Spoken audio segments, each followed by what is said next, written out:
My name is KAIGO Betty. I am a Ugandan author. I mainly write poetry and short stories. I also do editing. I work with mostly Femrite. I've been a member of Femrite since 2009. Art is self-expression. It can be done in different ways. Other people use visual, that is painting, sculpture. Other people use music, the sound. Other people, like myself, use paper and the word. Because there are different expressions in poetry, it can be written, it can be recited, and it can be performed. So whichever form you use to express yourself, you're being artistic, you're showing the creative side of you. Of course, there are other ways you can express yourself as well that are not artistic. But artistic forms are those that appeal to the senses of the other person so that they can also feel what you feel. So in whatever way you want to share your feelings, whether through poetry, whether through music, whether through painting, that is art.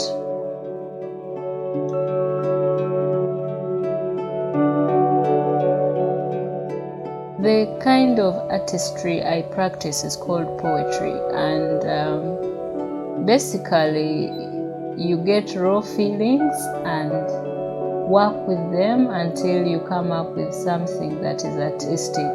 So poetry is not just ranting, because you don't only handle themes that have to do with ranting, you also handle themes to do with other things. I use words, I order them, I recreate them, I change them, I just manipulate words to convey different messages and different feelings, to share them with other people.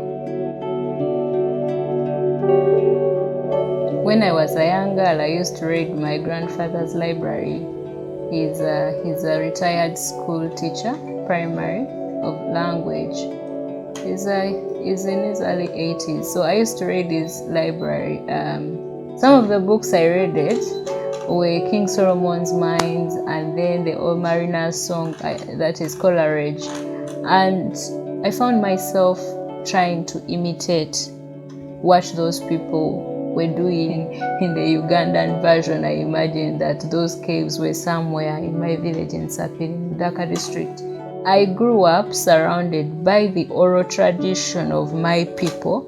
So I spent the early years of my life with my grandparents. There was no TV, there was nothing of what you call modern entertainment.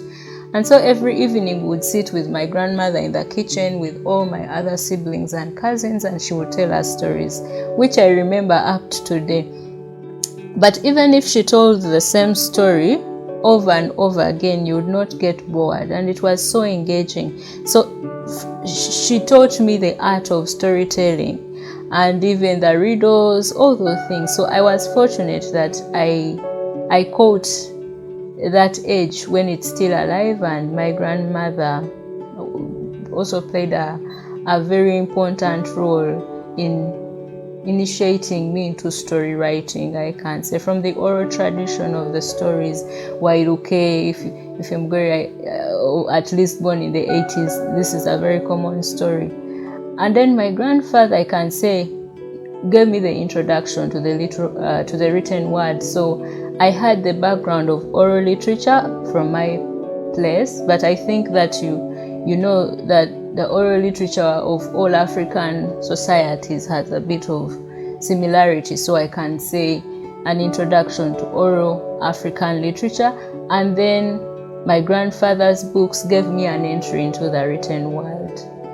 And this was further encouraged in school by my teachers of English and literature, who, before I saw it in myself, saw that I had the ability to use the word in a creative way.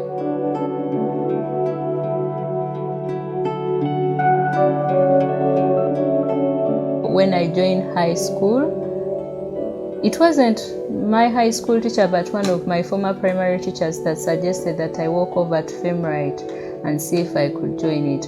So I joined it when I was still a student, and I could even walk there in my school uniform because I was in a day school and attend. So that place really mentored me as a writer. It is what has mentored me as a writer. It's a great space, and it creates opportunity for writers in this country, poets, playwrights, filmmakers, everyone to grow.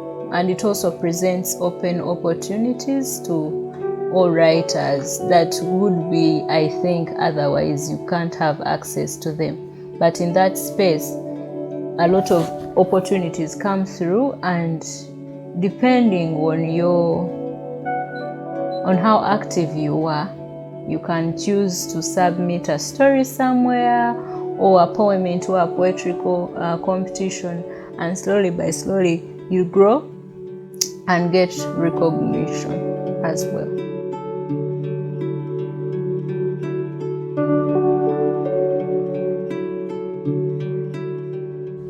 Once you enter into the literary world, you meet different partners and friends. So I've had the opportunity to work with different people on different projects. In 2012, I participated in a writing competition for the theme for our 50th independence anniversary. I managed to become the second runner-up, and it also opened doors, I think, in the periods of 2013, 2015, I worked with a Ugandan-based organization called Writing Our World. The CEO is Ronald Sekandi Seguja, and I also got different exposure. I met different friends, made friends from the Kahini community. Some are in Australia and some are in India. So that was a great exposure for me. And I continued working with FemRite. I've been able to contribute to a number of their poetry anthologies.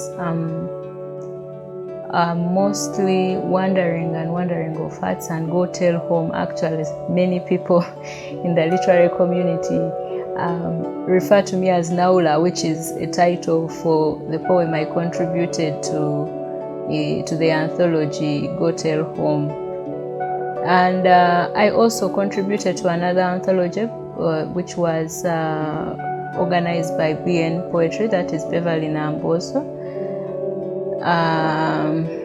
of Valleys and Hills. So that's some of the work I've managed to publish, including some other work that is published online, one poem by Kahini. Some of the other large projects I have worked on them as an editor of creative content. So I worked with Ivan Matthias Mulumba on his poetry anthology, a collection, The Ramblings of a Tree, and at the second edition of Poetry in Motion.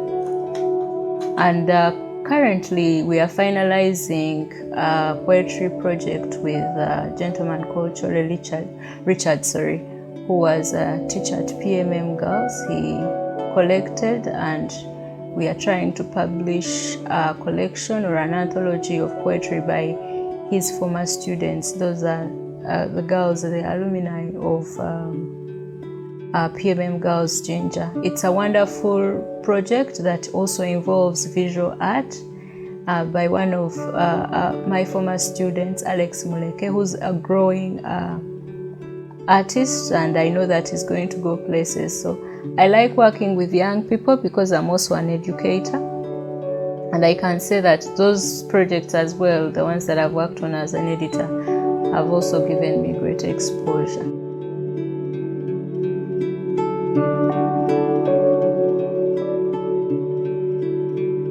My work as a creative has opened many doors for me, and also basing on the fact that maybe my educators, who I also look at as mentors, saw it in me before I saw it in myself.